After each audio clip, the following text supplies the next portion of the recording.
everybody, to this super humanistic podcast where we talk about all things health and wellness. We are your hosts, David and Jessica. Thank you for joining us today. Make sure you follow Super Humanistic on everything. Hit that follow button on this podcast so you never miss another episode. And make sure you share this episode with others in your life that may benefit from health and wellness tips so they can live a healthier and happier lifestyle. Last week, we talked about music and all the health benefits that music provides, fun ways to incorporate music into your life, and again, just really all the benefits that you get mentally, physically, stress reduction, mood boosting. So if you want to learn more about music and how it benefits you, go back and listen to last week's episode. This week, we are going to be talking about polyphenols. So we are going to uncover the magic of polyphenols. These powerful compounds are nature's way of boosting our health. And by the end of this episode, you'll be a polyphenol pro. So I think you want to start off with explaining what polyphenols are, and then we'll jump into the benefits and how to get more polyphenols into your system. So fun word to say, polyphenol. So really they are a group of the phytonutrients.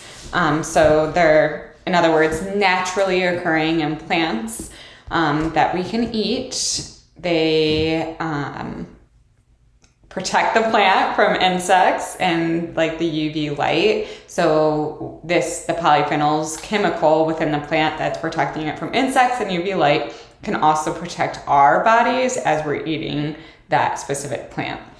And of course, you can find more polyphenols in various parts or various types of plants, and I'm going to get into that next. So generally, they are found in higher concentrations when the plants have a deeper color. So you're looking at fruits and veggies with that deeper vivid color. So think of like blackberries, strawberries that have like a rich color. So the darker strawberries, the darker the red, the more polyphenols that are in it. Same with tomatoes. The darker the tomato is, the deeper the red, the more polyphenols. Beets would have a lot of polyphenols in it. Black olives even. Those dark leafy greens, tea and coffee, as well as dark chocolate are other really good sources of polyphenols. So again, the darker the color of the food you're eating, or the darker the color of the fruit or veggie that you're eating, then the greater amount of that polyphenol that's going to be in it. So the chemicals helps it to get that color. So some of the benefits that we get when we're eating those plants from those polyphenols are the antioxidant properties that it provides. So again, antioxidant protects our cells from the oxidative damage. So it reverses our cells to be younger, making us appear to be younger as well. The anti-inflammatory effect, so it helps reduce pain, swelling, and tissue damage. So good for if you have arthritis or asthma or any other like inflammatory diseases. So like IBS would be another example of what polyphenols can do, is help to reduce those side effects of it. It improves our blood sugar control, so it increases our insulin sensitivity.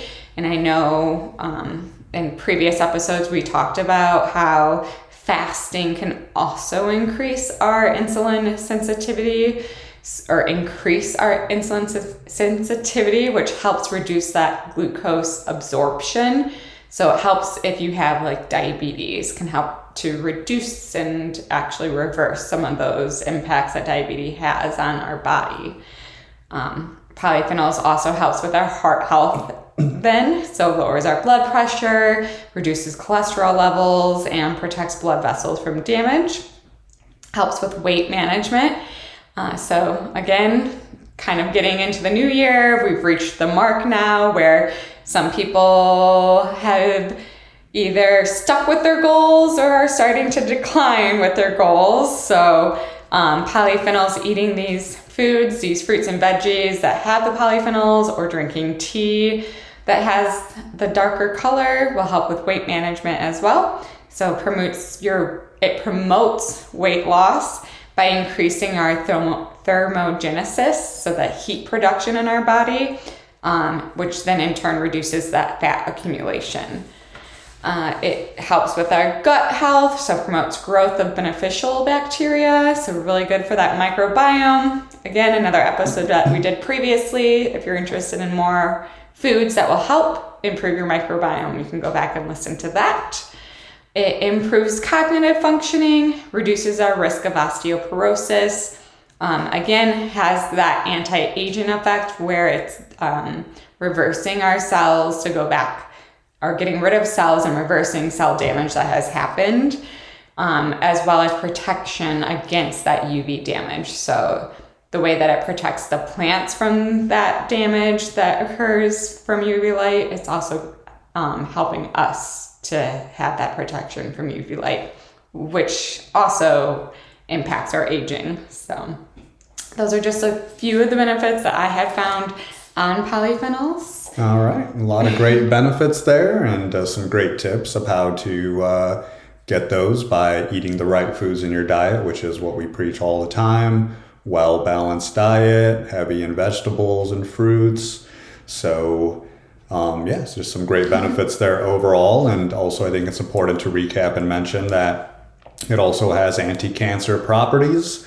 So it can inhibit the growth of cancer cells and even promote their destruction. So that's another great benefit of incorporating these foods into your diet. And I think the next thing we should talk about is how much should you intake? So there's not really a official daily recommended in terms of how much you should be getting in your diet. Really the goal is to do what you were mentioning, which is incorporate fruits, vegetables, nuts, and seeds, just to make sure you're getting enough polyphenols. Some experts do suggest aiming for about 500 milligrams of polyphenols per day, and you can easily get that amount by eating a well-balanced diet. So what are the consequences of not getting enough polyphenols and not having that well-balanced diet and those fruits and veggies that are dark in color, as you were mentioning?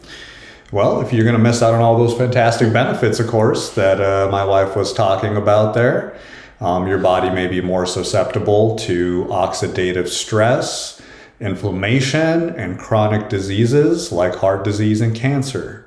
So that's why it's important to make an effort to make sure that you are getting these polyphenols into your diet each day.